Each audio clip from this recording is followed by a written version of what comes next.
The words, better known as Don't Become a Writer. Generic title aside, The Words is about Bradley Cooper, who is aspiring to be a great writer. Problem is, he's just not that good and keeps facing rejection after rejection by publishing companies, and it's starting to get to him. Down on his luck with his wife, played by Zoe Saldana, he comes across a manuscript. He reads it and he's blown away. So then he faces a moral dilemma. I love the piece, my wife loves the piece, the publishing guy I showed it to loves the piece, they both think I wrote it, might as well agree with them. So then he gets famous off the book, but of course the guy who wrote it, played by Jeremy Irons, finds him and totally calls him out on it, and it's a great private confrontation. And the rest of the movie is about Bradley Cooper learning the history behind the words that he took credit for and dealing with the guilt. Sounds like that heavy-hitting drama we all love to see towards the end of the year, right? Well, while I like the movie, it falls short in a lot of departments.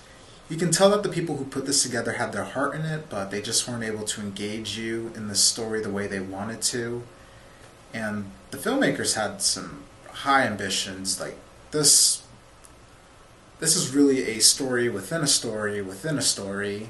Part flash forward, present, part flashback into a period piece. And it might have taken a while, but I actually really did get into all three portions. The problem is, for all that setup, for all that detail in the setup, the movie ends up being a bit simple, mainly because the movie opts to do a lot more telling than showing, and the narration does not help. And the movie is too literal in some cases. Like when you're seeing young Jeremy Irons make a really important decision about halfway through in the movie, and then in the end he tells you what that decision was, and it was like, yeah, I realized that 40 minutes ago, why are you telling me? And just from like an editing standpoint, I don't really think this movie flows all that well. Like, it's not choppy, it's just that its scene transitions aren't that great, but this is mainly an issue I had in the beginning.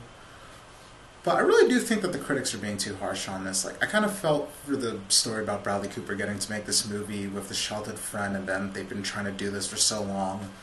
But that's not why I'm giving this a positive review. Like, I could recognize the flaws in this throughout, but at the end, its points still hit hard, not to mention the performances are still strong, the period piece portion is actually done pretty well, and the whole thing just feels earnest. So I'm going to give this a 3 out of 5. It's worth checking out if you're interested.